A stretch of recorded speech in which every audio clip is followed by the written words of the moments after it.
Banyak hal di dunia ini yang sulit dijelaskan sama akal sehat. Meskipun nyata adanya, banyak orang masih meragukan hal-hal gaib di sekitar kita. Kenalin, gue Fitri. Gue lahir dan besar di Bali sampai sekarang. Di sini gue mau ceritain beberapa pengalaman horor gue yang dialami langsung sama mama gue sendiri. Jadi ceritanya waktu itu gue masih duduk di kelas 3 SD. Sampai pada waktunya masa dimana mama gue mendadak jatuh sakit. Untuk sakitnya sendiri sih gue gak ingat waktu itu mama gue sakit apa. Karena waktu itu gue masih kelas 3 SD, ingatan gue masih sedikit samar-samar. Kecuali ingatan tentang temen kelas gue yang kebobolan boker di celana pas lagi senam di sekolahan. Iuh. So, intinya gue cuma inget disuruh doain mama gue aja biar mama gue cepet sembuh. Dan karena ini sakitnya gara-gara hal gaib, kita manggil ustadz gitu. Di situ mama gue mulai mengerang kesakitan. Kayak ngeraung-raung meronta setiap ustadz baca doa. Kata ustadznya, penyakit mama ini karena gangguan supranatural. Ya, kalau wibu mungkin nyebutnya kutukan ala Jujutsu Kaisen kali ya. Semenjak itu, diaturlah jadwal untuk pelaksanaan pengobatan berikutnya. Beberapa hari kemudian, rumah gue kedatangan 4 orang lelaki yang perawakannya seperti ustadz. Dan ternyata mama gue mau diruqyah cuy. Di awal proses ruqyah, semuanya berjalan baik-baik aja dan mama gue didoain ayat-ayat suci Al-Quran. Tapi lama-kelamaan mama gue kembali mengerang. Di situ mama gue mulai kesurupan dan teriak-teriak kepanasan. Padahal di rumah saat itu lagi adem dan kondisinya gak gerah sama sekali. Bahkan mama gue juga mencoba untuk melawan dan memberontak. Karena dirasa situasi udah mulai gak kondusif, mama gue dipegangin sama beberapa lelaki yang ikut ngebantuin ustadz yang meruqyah mama gue. Suasana jadi mencekam. Gue lihat pakai mata kepala gue sendiri. Itu bikin gue mau nangis sejadi-jadinya. Setelah proses ruqyah itu selesai, ustadz yang ngeruqyah mama pun pamit pulang. Mama juga disuruh istirahat karena emang secapek itu guys. Beberapa hari berlalu, mama pun menunjukkan perubahan yang signifikan. Mama berangsur membaik dan beraktivitas seperti biasanya.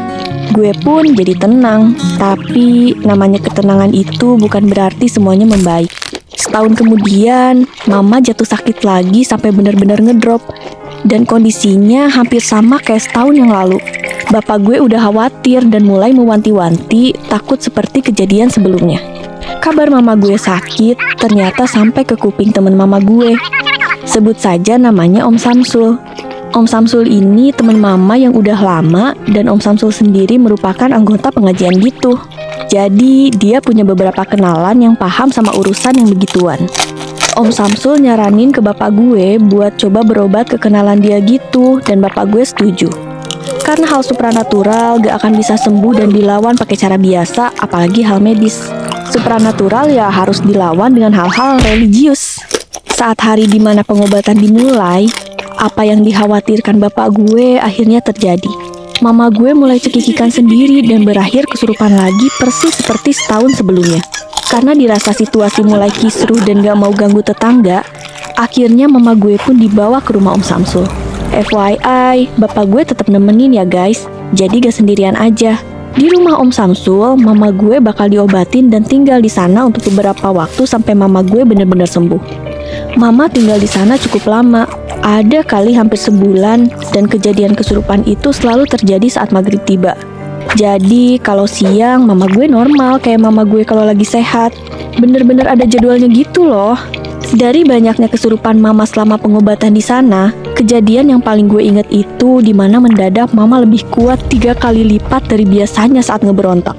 Bayangin aja cuy, mama gue udah dipegangin 7 orang cowok termasuk bapak gue, dan mereka semua kewalahan buat megangin mama gue yang pontang-panting gerak gak jelas. Aduh, nauzubillah deh.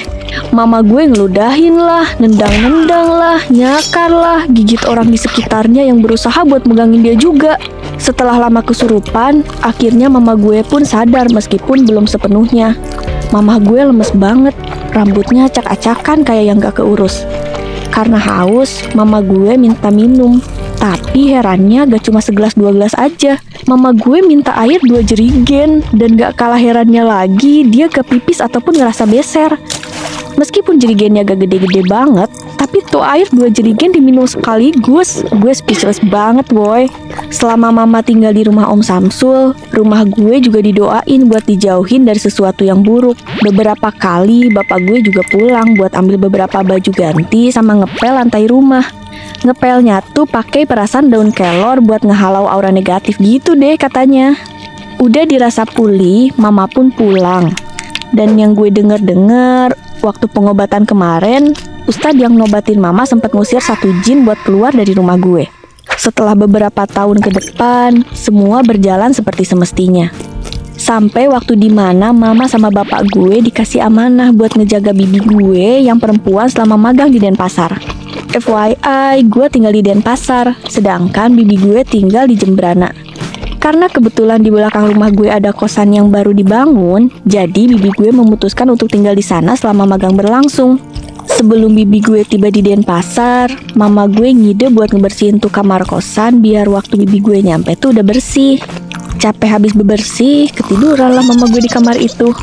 Di tengah lelapnya tidur, mama gue kebangun karena ada yang bangunin. Bu, bangun bu, kenapa ibu tidur di sini? Tanya anak perempuan itu. Kenapa ibu tidur di sini? Kan ibu yang mindahin saya kemarin ke sini. Tanya anak perempuan itu kembali. Alih-alih ngejawab pertanyaan anak itu, mama gue malah kaget bukan main. Karena yang bangunin dia bukan manusia, Jir. Meskipun gak nyeremin, tapi mama gue kaget karena mama gue juga udah ngunci tuh kamar. Jadi siapa yang bisa masuk? Waktu mama gue merem, kayak ada angin yang lewat di depan mukanya. Waktu melek lagi, tuh bocah udah gak ada dan mama gue pun bisa gerak lagi. Pas coba lihat ke jendela, tuh bocah udah pindah tempat ke teras, duduk-duduk sambil goyang-goyangin kakinya. Mama gue langsung keluar dari kosan itu secepat mungkin. Bahkan, waktu gue nemenin bibi gue tidur pun, gue kadang dengerin galon diketuk-ketuk tengah malam. Pernah juga gue mandi, tiba-tiba showernya jatuh.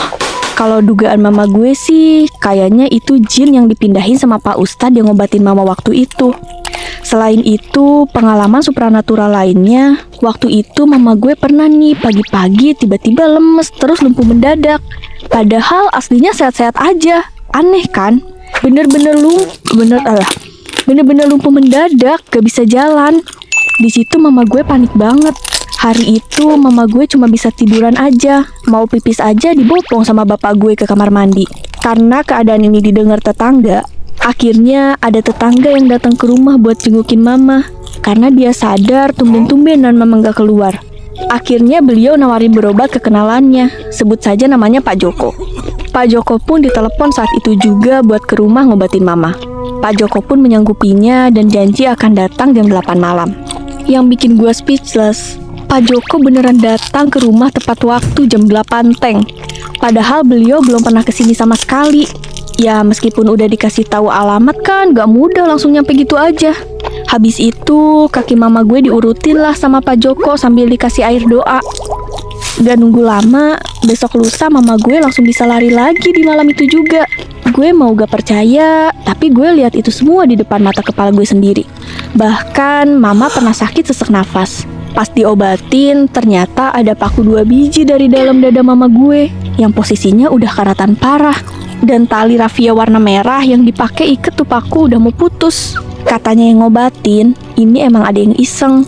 Coba buat nyelakain bapak biar bapak sengsara tapi malah ke mama. Di situ gue kaget, sedih, kesel, campur aduk jadi satu. Pesen gue, semua rejeki, jodoh, sampai maut udah ada yang ngatur. Bersekutu dengan hal gaib bukanlah jalan keluarnya.